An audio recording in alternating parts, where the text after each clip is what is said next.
All right, I will say good morning. Good morning. Let us begin by thanking all of our sponsors for this morning's daf. To thank our TALMUD TORAH sponsors, for the month of Menachem Av, the Tilson and Wohl families from Eretz YIsrael, sending their love from Eretz YIsrael and inviting us in Eretz Hashem to come and join them b'sha'ah tova u'mitzlachas. Our day of learning sponsors, Rabbi Aryeh Chana Richter as a zechus and the refuah sheleimah for Rabbi Richter's father, Shimon Meshulam ben Clara, who's having surgery today. We hope that on the merit of our TALMUD TORAH, he will have a complete and enduring refuah. Our Daf Yomi sponsors for today, Gobbie and Shayna Cohn, and creation of Gobbie's grandmother, Clara, Oxman, Chaya, Bas, Chaim, Leib, HaLevi, on the occasion of our yard site. We hope that on the merit of our TALMUD TORAH, all of the Neshama Slav and Aliyah, the families in Nechama, all of those who need a refuah, should have one together with Kol Yisrael. The Kodesh Baruch Hu should Eretz Hashem bring home our hostages b'shalom and b'karim, and should allow our soldiers to be successful b'chol ma'aseh yadehem. But so with that, let us begin. So we are picking up a lot of exciting Gemara ahead of us today. A lot to do today. Today's daf is Nun Ches 58, but we are picking up Eretz Hashem on Nun Zayin Amud Beis 57b, and we left off 2, 4, 6, 7 lines up from the bottom. So remember again, we were dealing over here with the interesting exchange. Rabbi Aryeh Chana had asked Rabbi Benah, and instead she was asking Rabbi Benah, it began with the conversation of what does the clothing of a Talmud Chacham look like, right? And then it went on to what does the table of a Talmud Chacham look like. So continuing in that conversation, v'tabas hamichutz. I will say the ring of the table, Rabbi Benah goes on, explains should be positioned on the outside. I will say, so once again, in order to appreciate these Gemaras, we have to understand that don't think of a table like we have it, right? But rather, again, their table was much more like almost like what you would consider like a tray table. Like a tray table. In other words, it was a table for one. So what would happen when it was not being used? It's actually an interesting idea that Rashman points out. When it was not being used, you would hang it on the wall. You'd have like a screw or something, a peg. You'd hang it on the wall. So there was a ring. There was a ring at the end of the table, at the side of the table, so that you could lift it up. I guess maybe like it would fold, or the legs would come off, and you would just hang it on the wall. So where do you position that ring? So Rabbi Benah says, you should put the ring on the outside. Now what does on the outside mean? So remember again, when you're sitting at one of those Talmudic tables, you're sitting at the length of that table, right? You're sitting, that's why the width is across from you. You're sitting at the length of that table. So where should the ring be positioned? The ring be positioned b'chutz, on the further side from you. So not right next to you, but rather again on the further side from you. But we learned that the ring should be positioned on the inside. As well says, this is a good distinction, beautiful distinction. It depends. Are you eating with a child on your lap or not? If you're eating with a child on your lap, then having that ring right next to you is a dangerous proposition, right? Because what could happen? The kid yanks that ring, and that's it. And that's it. Mashain came, and that's why the Brisa would say, put the ring on the outside. If, on the other hand, there is no child sitting on your lap, then fine, keep the ring on the inside. IB by say the possibility is, maybe you don't have to do with kids. Below kasha, and the Gemara says still it's not a question. Below kasha, do you have a servant or an attendant, right? A waiter. So again, if there's no waiter, you can keep the ring on the outside.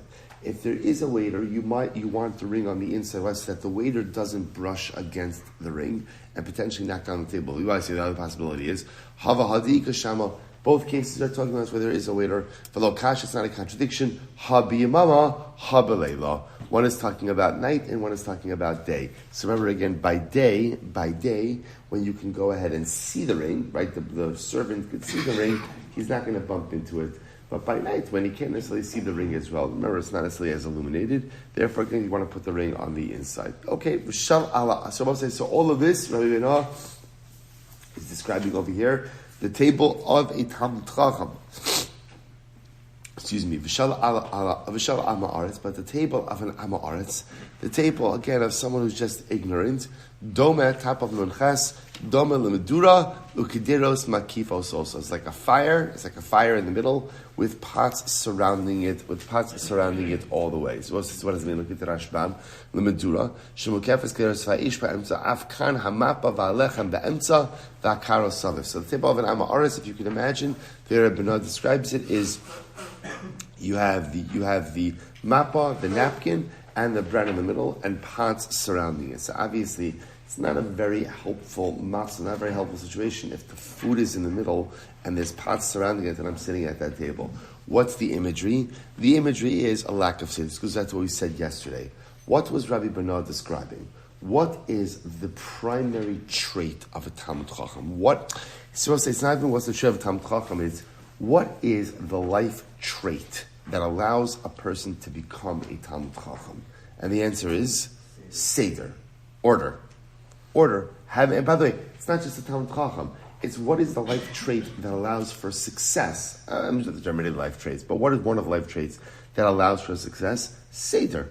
When a person is organized, when a person has a plan, you're right. Every once in a while you read these stories about these brilliant individuals who forget to put their pants on in the morning and they come up with these ideas and this, that, and that's fantastic and that's beautiful.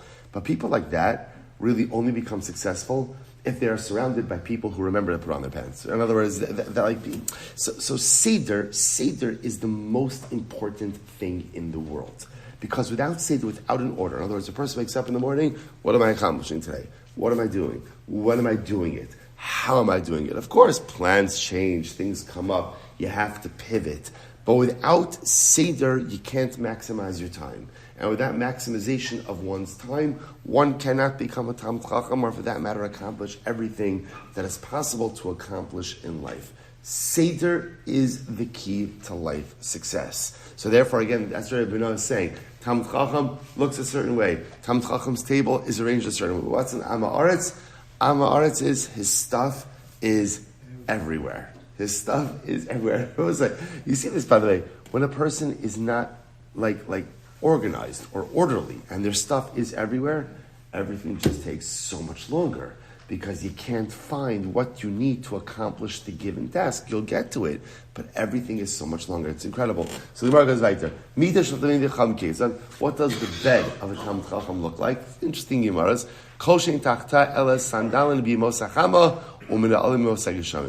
the bed of a Talmud Chacham has nothing under it except his winter shoes during the summer and his summer shoes during the winter. The idea being that under the bed is used for storage. So again, he doesn't have, here's incredible, he doesn't have clutter, right? So therefore, again, all he has under his bed are the shoes that he's not using, which is also mefurish raya, that one does not need multiple pairs of shoes, right? So there's a winter set of shoes, there's a summer set of shoes. This is a halacha for men. I'm not weighing in on women's shoe selections, right? But lamaisa again, incredible. But also it's all the same thing. Under the bed of the Talmud Chacham, there's not a clutter, right? There's not a whole bunch of stuff there, but rather, again, what's there? Whatever the pair of shoes that he's not using, that's what's under the bed. Nothing less, nothing more. Incredible. I'll say it also represents the idea of the shoes, right? Shoes always represent, the ability, versatility. So what makes a Talmud Chacham? Perhaps also the idea of he always has the other season's shoes right under the bed, meaning that part of what a Talmud Chacham needs is the ability to pivot in life. That sometimes, the season doesn't go the way you wanted it to go. This is not like an Orioles comment over here, right? The season doesn't go the way you want it to go, right? Things don't happen the way you want them to unfold, right? So what do you do? So sometimes when life doesn't go the way you want it to go, people are often caught off guard. Don't be caught off guard. Have your shoes ready under your bed. So it's summertime, but now it begins to pour. Okay, make sure your winter shoes are right under your bed and you're ready to go, right? Or it's wintertime, so there's a heat wave, so make sure that your summer shoes are ready to go. This idea representing the Talmud Chacham needs Seder, that's quality number one. You have to have order, a framework of organization to be able to maximize your time and your life, and the ability to pivot. The seasons don't always unfold as you thought they were going to.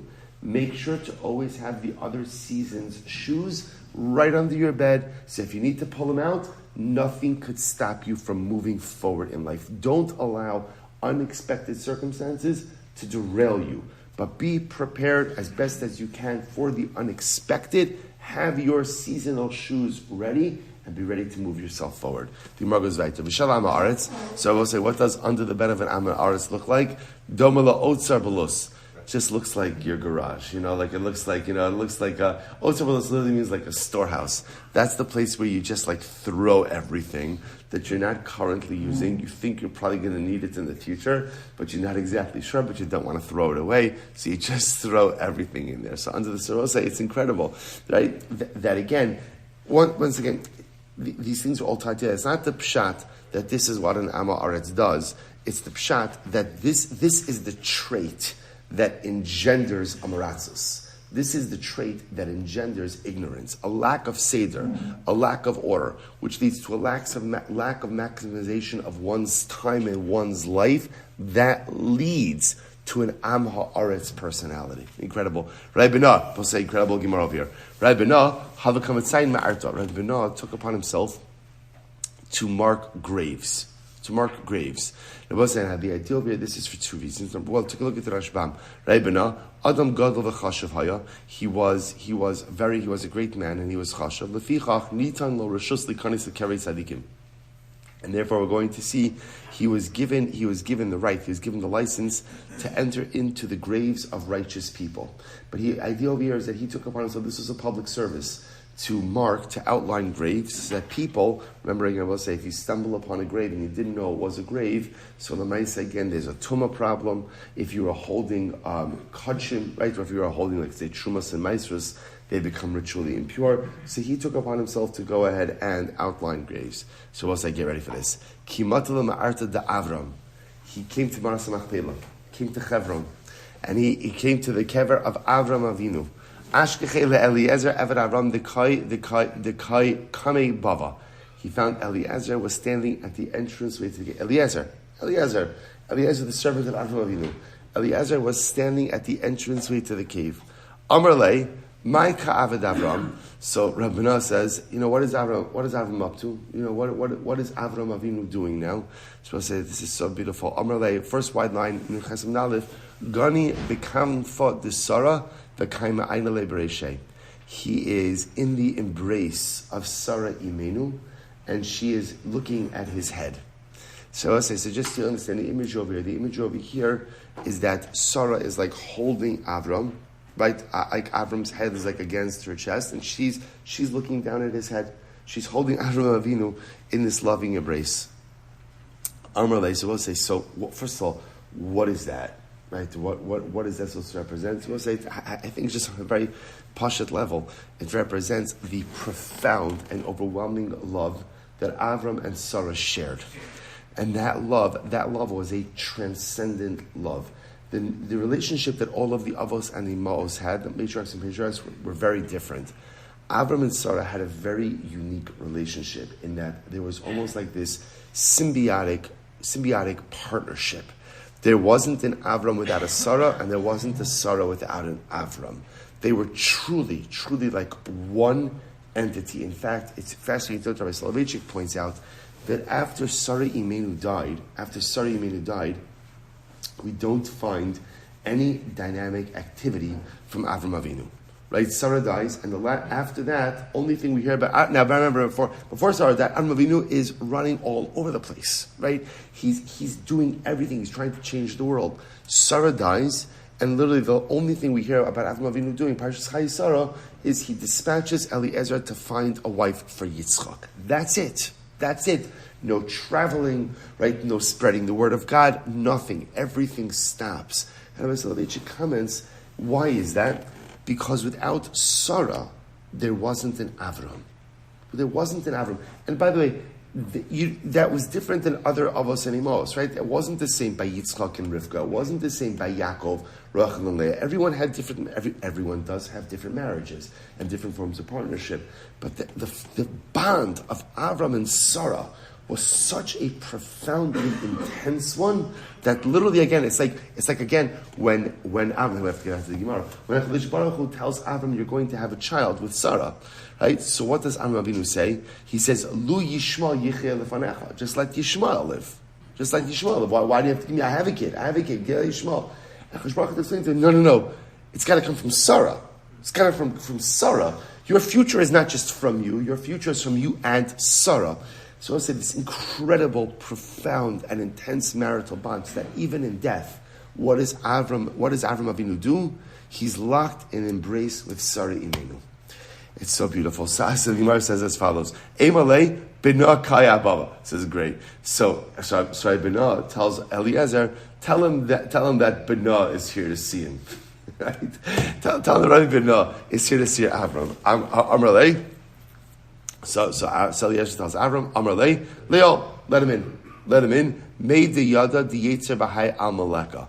Because Rabbi say Avram Avinu wasn't concerned that if Rabbi Bina were to see Avram and Sarah locked in an embrace, he wasn't afraid that Rabbi Bina would infer that there was anything, physical to that, right, or anything lustful to that. Because again, Rabbi Bina would understand that in the sphere of existence in which they were living, in Olam Haba, whatever this was, whatever you call this, Olam Haba, but still somehow present in Olam Haza, there's no Yetzer Hara. So that embrace of Avram and Sarah was a pure and spiritual, holy embrace.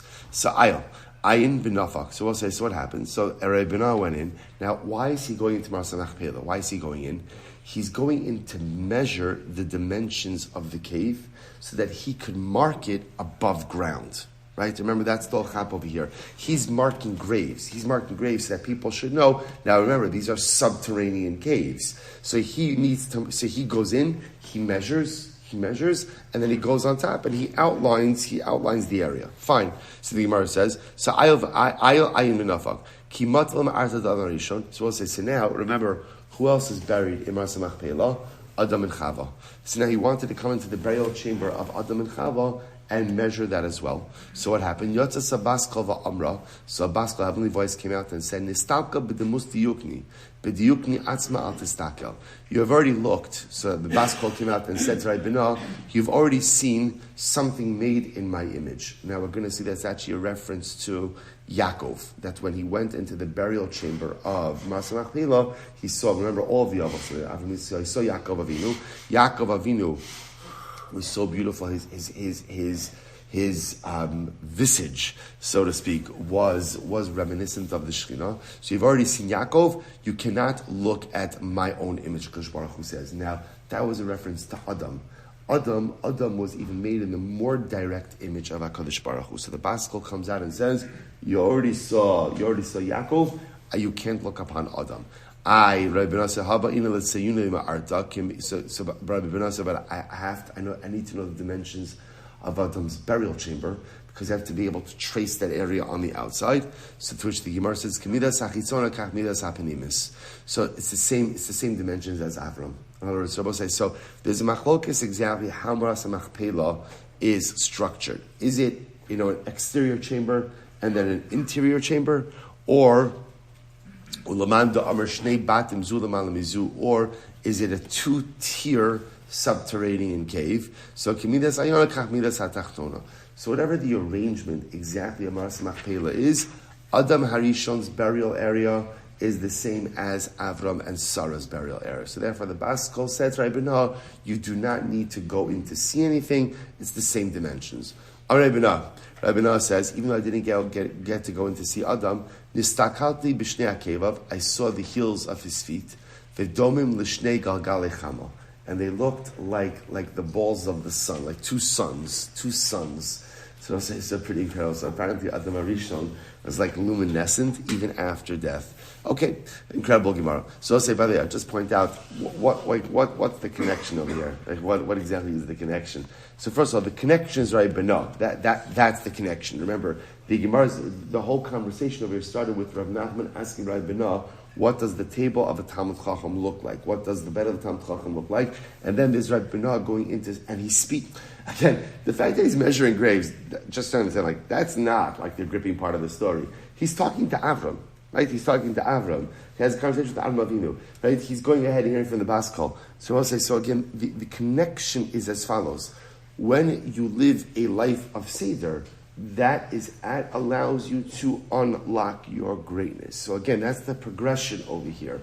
When your table looks a certain way, when your bed looks a certain way, and most importantly, when your life looks a certain way, and you are organized, and you're maximizing your time, and you have priorities, and you have goals, and you have aspirations, and you have the organized framework to be able to bring those to fruition, you become great. Then you become almost Avraham-like in your life. Just like Avram accomplished his tachlis, I can accomplish my tachlis as well, as long as there is Seder. That's the progression over here. Be a Rabbi Bana in Seder, and ultimately, again, you'll be like the Avos in accomplishment. Incredible. Hakol b'fnei Sarah k'kof b'fnei Adam. So obviously, so now that we're talking about beauty of people, Sarah Menu was so beautiful that compared to Sarah, everyone looked like a monkey. In other words, just like a monkey compared to a person is not, no offense to the monkeys, right? But just like a monkey compared to a human being, right, is not so good looking. So too again, anyone compared to Sarah. Sarah was so beautiful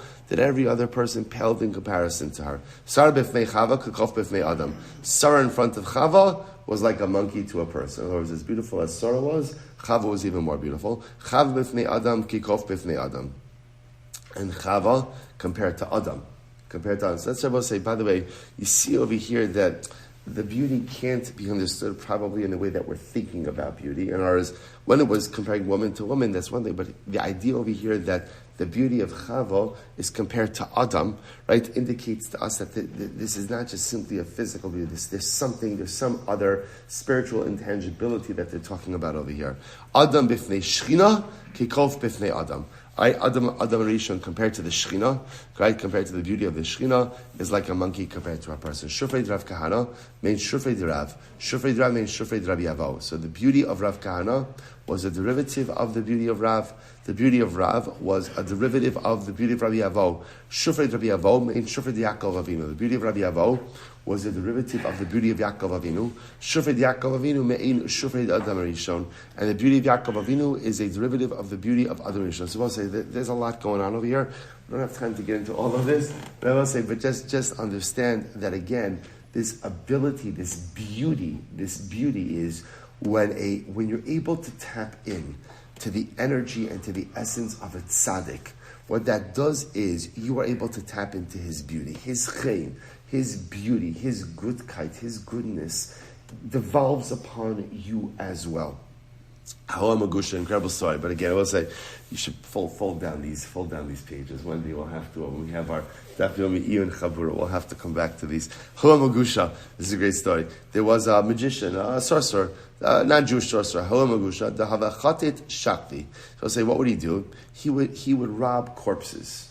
What he would do is he would go ahead and he would rob corpses. I was going to say, so let me say again, not by us, because by us we go ahead and we bury in just simple linen shrouds, right? In Tachrichim, there's nothing there. But he would know best. Some people bury with riches or nice clothing. He would rob corpses. So we'll say, so what happened? Now, Kimata Ama'arta de Rav Tuvi Bar Masna. So then let's listen to this. He came and he wanted to rob the corpse of Rav Tuvi Bar Masna. Rav Tuvi Bar Masna was dead. He had died. And this guy, this Magusha, this Amagusha, came to rob the corpse. So as he opened up like the coffin of Rav Tuvi Bar Masna, Tafsei Bidikine, Rav Tuvi grabbed the sorcerer by the beard. All right, so this is like, you want to talk about like the need for therapy afterwards. Like this is it, right? So he literally again, the hand of the corpse grabs the beard of the Amagusha. All right. Asa Abaye. So what happens? Apparently, I don't know. Again, there's obviously some details missing from this story. But Abaye comes along. Now, how Abaye came along over there, he happened to be in the area. He heard the cries of the sorcerer. Asa Abaye. Amar Matusa Minach Shavke. So Abaye said to Rav Tuvi Bar Masna, please let go of him. Rav Tuvi Bar Masna, listen. The corpse released its grip on the beard of the sorcerer. So I said, get ready for this. Okay, so now, obviously, next year the sorcerer comes back comes back once again, trying to somehow, I guess he thought they were riches, by the burial crypt of Rav Tuvi Bar Masna, and he tries to steal it. And what happened? Once again, he messes with the grave of Rav Tuvi Bar Masna, and Rav Tuvi Bar Masna again extends his hand, grabs onto the beard of the sorcerer. Okay, Asa Abayi lo shafke ad da'aisi mispera v'gaiz l'dikine. So once again, Abayi was there. Again, he was there. Abayi asked the Torah Master to please let go of the sorcerer. Abayi, so Rav Tuvi Bar Masna, I don't know if he said anything, but he did not let go. That's it. First time I'll let go, second time not letting go. Abayi had to come and bring a pair of scissors and cut the sorcerer's beard off in an effort to extricate him from the grip of Rav Tuvi Bar Masna. So I will say, so again, much to say on this story, but on a very basic level, just a tremendous Musa Haskell. We'll say how many times life doesn't happen that we make mistakes. And we fail to learn from those mistakes. And we just keep repeating the same thing over and over and over. The difference is, the first time, we're often able to extricate ourselves. But sometimes the second time, when you repeat the same mistake, you can't extricate yourself. And you're stuck. We all make mistakes in life. That is part of living, and actually sometimes a very powerful part of living. So to say, I'm going to live my life and never make mistakes, that's a bracha levatal. That's not going to happen. So what's my avoda? My avoda is when I make mistakes, learn from them.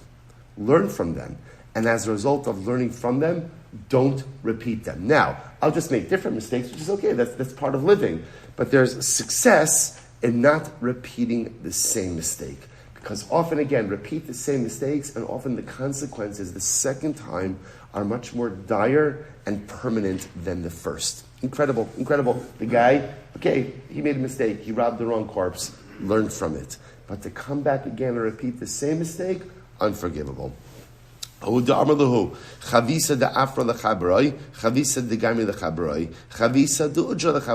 we'll say, so now there was a guy, he died, or he was dying, and he wanted to bequeath his estate. So what did he say? He said, to one son, I'm giving a barrel of dirt.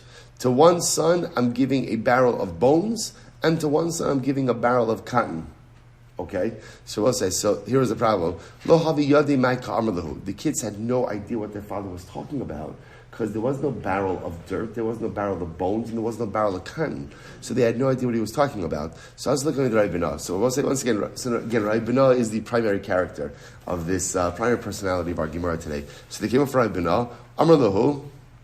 So Rabbi Aryeh says, okay, let me ask you, Isluchu Ara, does your father have land? Does he have land in his possession?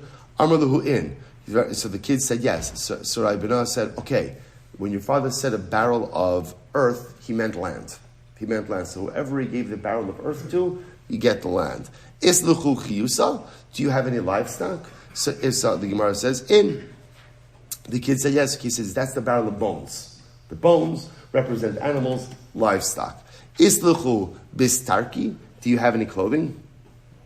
Do you have any clothing here? The Rashbam says over here, do you have any clothing that are made from cotton? So the Gemara says, in. So ultimately you're going to say yes. He said, in that case, so therefore Rabbi Aryeh understood that halacha l'maisa, the barrels were a representation just of different types of property. So the barrel of earth was land, the barrel of bones was livestock, and the barrel of cotton was garments. Incredible. Who gathered the Shimon This is an interesting story.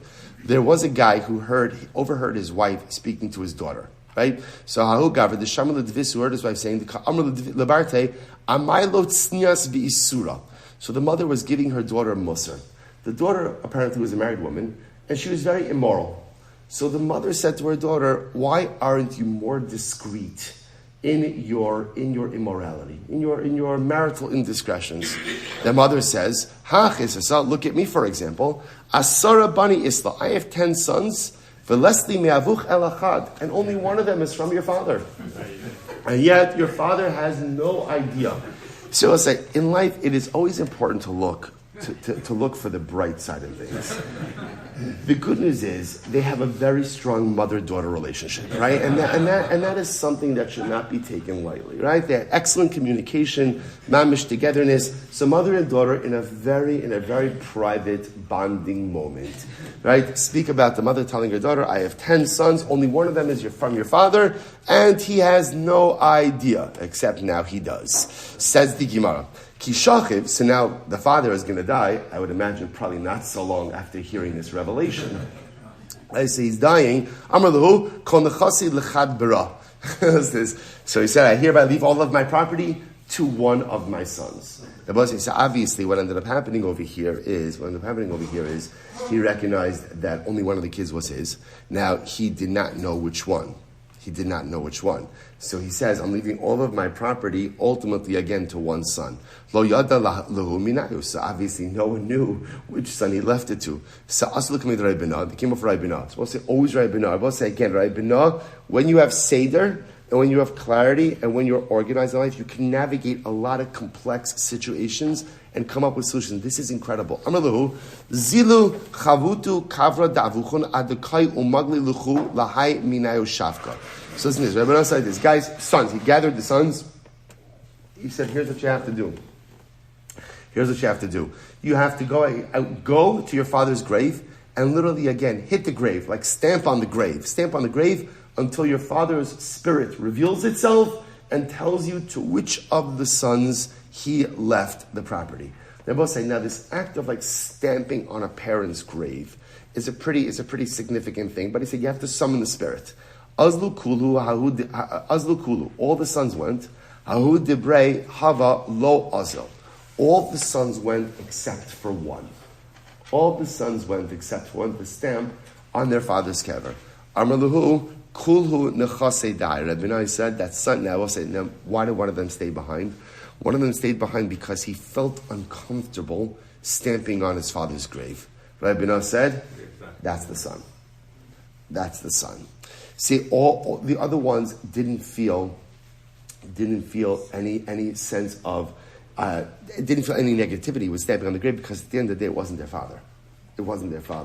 But the son, the one who was the actual son of this father, internally he felt, you know what, I'd rather give up the money. I can't do that. Rabbi Aryeh said, that's the son. I will say, that's the son. The son is the one who has the sensitivity towards the father. So beautiful. So the Gemara says, Azlu achlu kortzavei malka. Now obviously I will say, so Rabbi Aryeh awarded all the property to one of the sons. The other sons were not happy. So what did they do? They went and they titled, or they informed on Rabbi Aryeh to the king. That's an expression. We've seen this expression. Achlu kartzei malka means literally they ate like carob, with the king's house, which means that they informed. They wanted to inform Rabbi Aryeh to the king. Amri, Ika Gavre Chabi Udaid, Kamafik Mamonim in Shibelo Sahadi, or below Midi. So they said, how did they complain about Rabbi Aryeh? How did they inform him? They said to the government, there is this rabbi who adjudicates monetary cases with no testimony.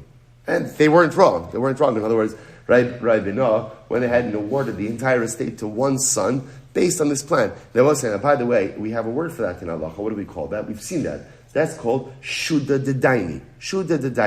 What was the English translation used for that? Judicial discretion. Right? We've seen this before, that when you have a case where there is no way to adjudicate, right? There was no way, right? This is, what do they call that? 21 and me, that genealogy test? 21 and me, right? So this was the days before. So how would you go ahead and determine which is the kid? So there was no way to do that except to go ahead and divide. So that's called Shuda Dedaini. Rabbi Aryeh had every right to do that. Now, they informed on him that the rabbi is adjudicating cases, monetary cases, with no testimony. So they arrested Rabbi Aryeh and they incarcerated him. So Azla Devisu, so now listen to this. So Rabbi Aryeh's wife tries to come to the rescue, right? She wants to rescue her husband. So what does she do? Amr Lahu, Avda, so she comes to the king, right? And she says to the king or to the government, and she says, I have the following problem. Avda chad halali. I had one servant, Paskul Reshe, they chopped off his head, or somebody saw him, chopped off his head, Pashtul Mishichai, went ahead and skinned him, flayed him, Achlu Bisrei, ate his flesh, V'kamalu be'maya, and made his skin into a water bottle, like into a water skin, right? Umashku be'lechavre, used it to go ahead and give water to his friends. V'lo kayavi li dame, and no one ever paid me for him. V'lo agre, and never paid any kind of rental fee. So the wife Rabbi Aryeh shows up with this case. V'lo yilda ma'ika amrlu. No one had any idea what she was talking about. What your slave? Somebody stole your slave, skinned your slave, chopped up and said, what are you talking about? So Amri Nesula Chachima di Yehudai Balema. So let's bring, so they saw this woman was Jewish. Let's bring one of the Jewish scholars who could understand what this lady is talking about. So we'll say, so sure enough, when they're looking for a Jewish scholar, our luck, we have one incarcerated right here. So what do? They karyu al Rabbi Benah. So they call the Rabbi Benah from the jail cell. Amar lahu. So I told Rabbi Benah this whole story. Now remember again, neither Rabbi Benah nor his wife let on that they were husband and wife, right? Obviously, she understood. She was a smart woman. She understood the wheels that she was putting in motion. Amar lahu zarnuka. Amar lahu. So So Rabbi Benah says Zarnuka. Rashbam says over here Nud shal ar v'kach amar tayish hayali. When she says the slave, she didn't mean a person. Rabbi Benah says she meant a goat or a ram. Somebody stole an animal, killed the animal, ate the meat, made the skin into a wine bottle, and now she's making a claim. So again, he interpreted for the government what her claim was. Amri ha v'chacham kulihai leisiv abava v'nidon dina. So it is incredible. Say, sorry, but no, you're so smart. We would like to establish you as a judge for us. What an incredible turn of events, right? So he goes from incarcerated, ultimately again to a position of prominence as a judge in the city. So they put him above, they put him by the gate of the city. Because I will say again, that's historically, even for us, that's where courts, right? That's where the Beis Din was, at the gates of the city. So they put him at the gate of the city. V'nidon dina. Chazad avakasev, we'll say this is an incredible Gemara. Chazad avakasev ba'avula. So he saw that they had written over the gate of the city, right? At the entrance, actually the Rashbam says, Ba'avula is al daltos hashar hayakasev k'dei shirilamdu misham. So what they were going to see, in this particular city, they had like certain statements written on the doors of the city that they wanted the populace to learn. So he saw they had written on the doors of the city, here's what they had. Kol dayin demiskari ladin lo shmei dayin. Any judge who is ever called as a party to judicial case is not a judge. In other words, any judge who is ever accused of something and therefore brought to judgment is not a judge. In other words, in order to be a judge, you have to be beyond reproach, and if you're ever even summoned to a din Torah, you can't be a judge. So Rabbi Benah said, I hear what you're saying, but here's the problem. Amar lahu, elami'ata, asa inishma alma amud beis. So we'll say, if asa inishma alma umizamin le'ledina paslei. So we'll say this incredible thing. The concept of spurious lawsuits, right, and people making illegitimate claims is not a new thing. So Rabbi Benah said, let me get this straight. So you have a dayan, right? And someone comes along and accuses him of something. It just comes and accuses him. So that's it, he's no longer a dayan? In other words, so Rabbi Benah says, just because people make an accusation does not mean it's good. I will say it's one of the hardest things, right, in today's day and age. And somebody makes an accusation about something, and what just ends up happening is the accusation itself becomes truth. Before it's vetted, right, before there's even an opportunity for defense, before anything, and that's the power of accusations. They become truth. Even so Rabbi Benah says, I understand, a dayan is doing his job, and somebody comes and makes an accusation. So because someone makes an accusation, he's no longer a dayan. Ella, rather, Rabbi Benah said, here's how you have to say it. Kol dayan demiskari ladin. Umafkin mine mamona bedin lav shmei dayan. So Rabbi Benah said, no. The way you should write it is like this. Any dayan is called to a din Torah and found guilty, and therefore again they extract money from him. Such a person should not be a dayan. Okay, that makes sense. In other words, if you're a judge and you yourself get into legal trouble, then probably it's not a good idea for you to be a judge anymore. Okay, so also therefore, what do they do? The Gemara says, so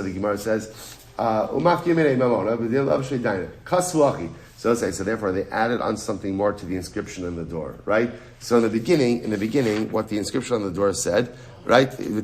Called dayan demiskari ladin lav shmei dayan. any judge who is called to judgment is no longer a judge. No longer a judge.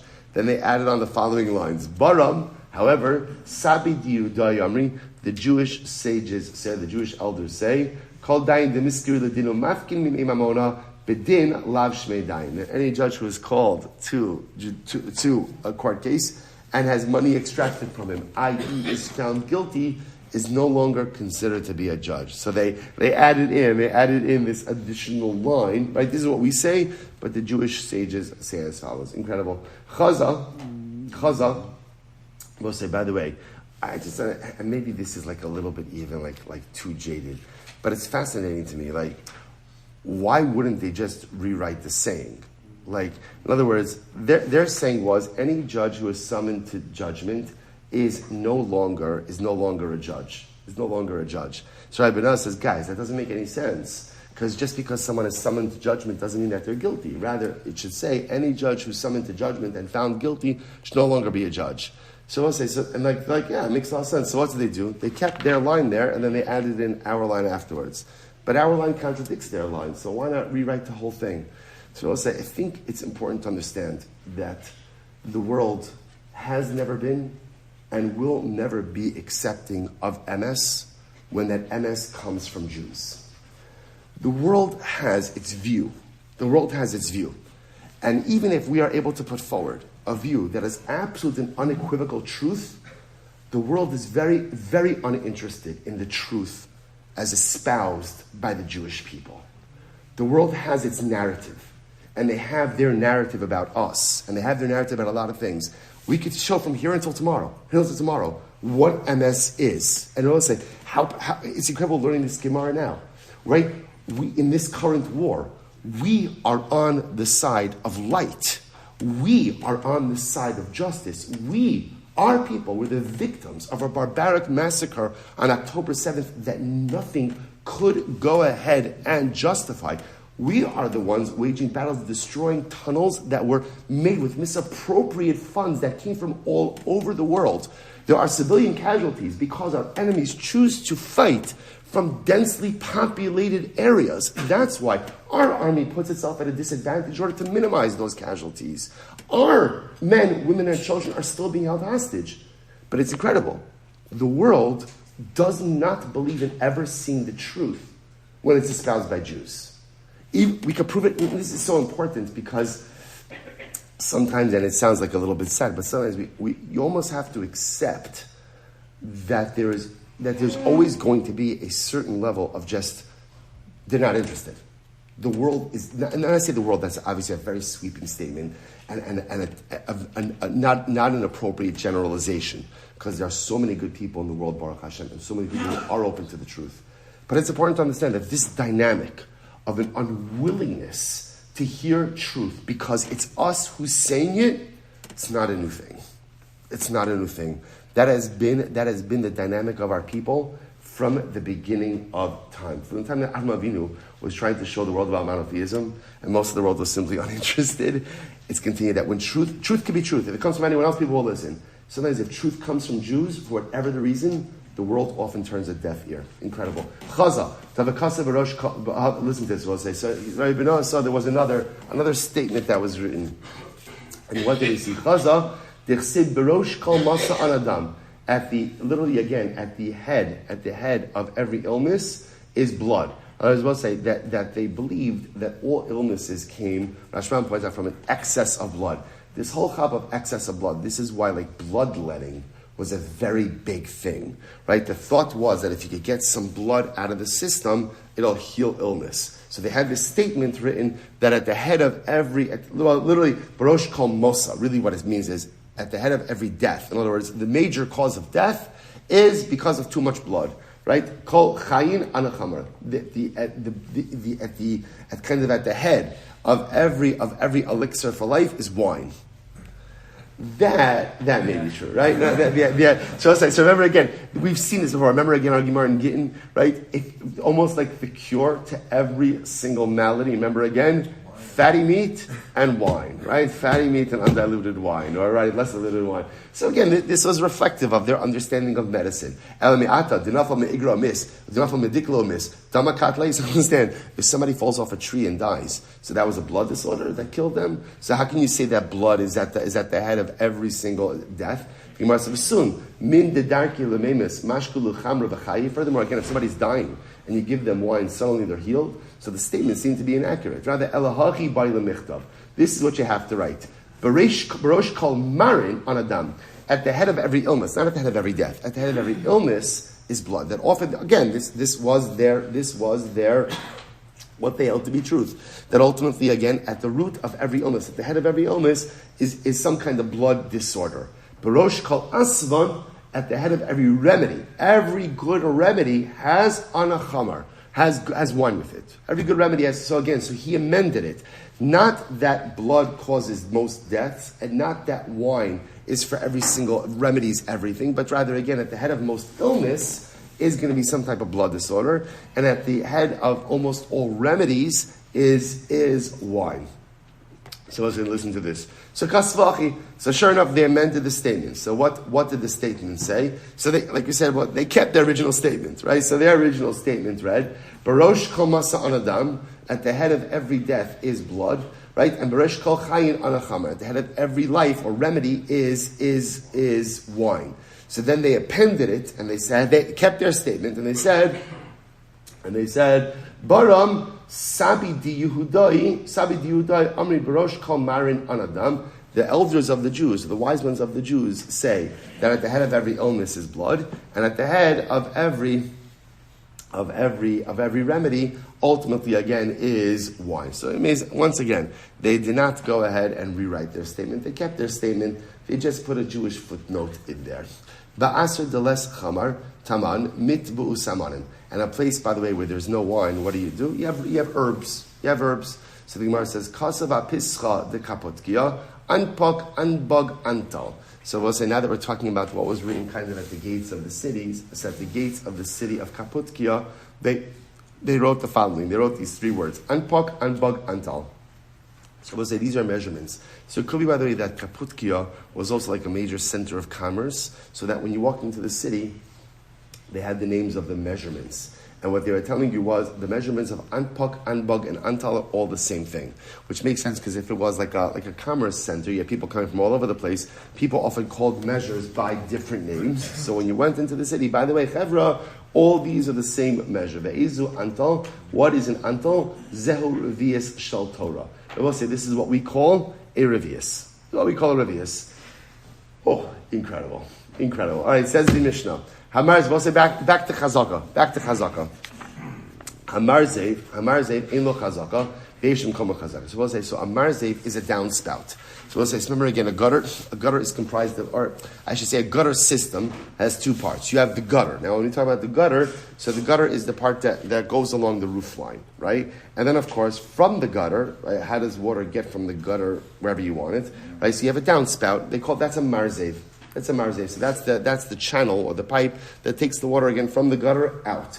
So marzev ein lo chazaka. So the presence of a marzev does not establish chazaka. V'yesh lo mekomo chazaka. But ultimately, again, its space does have a chazaka. Now, so let's analyze what we know. What that's saying is like this: if I have a downspout in Ruvain's property for 3 years, I can't claim ownership over the property because I had a downspout. Right? That's not demonstrative of ownership. But however, again, I can establish a chazaka on the space that the downspout occupies. Now, what exactly that means, we'll have to see in the Gemara. Okay, fine. Hamaz chila, yesh la chazaka. A gutter, on the other hand, does have a chazaka. Now, let me just give you a little bit of coming attractions. The reason why a downspout doesn't establish chazaka is a downspout, at least, again, the way their homes were constructed, was not a permanent fixture. The gutter was permanent. The downspout was not permanent. So because of that, presence of a gutter establishes chazaka. Presence of a downspout does not establish chazaka. Sulam ha-mitzri, and again we'll see all this in the Gemara. Sulam ha-mitzri, an Egyptian ladder, which Rabbi say for our purposes, the Rashi says is almost like a step ladder. a small little portable ladder. So that doesn't establish chazaka because since it's small and portable, therefore again, the person is not makbid on it. But ultimately again, a tsuri ladder, a tsurian ladder, so that was much bigger. That was often much more established and fixed in place. That does establish chazaka. So we'll say, so now, this is actually interesting. So we'll say, so now windows. So remember again, we had this before, about the concept of hezek re'iyah. That in general, again, you're not allowed to look into someone else's property, because again, that diminishes their ability to use it. So there's a concept of the Gemara's talking about over here about the ability to establish chazaka for the right to look into someone's property. So let's say again, I construct a window in my property, a chalon hamitzris, in the chazaka. So we'll say, so the fact that chalon hamitzris, now the Rashban points out over here, what's a chalon hamitzris? It's a small window. Small window. So the presence of a small window, everyone's, we'll stop over here for today. I don't want to rush. We'll pick up in the middle, so it's down in the middle of the Mishnah. Shkach, what a day. What a day, what a day. Shkach, everyone.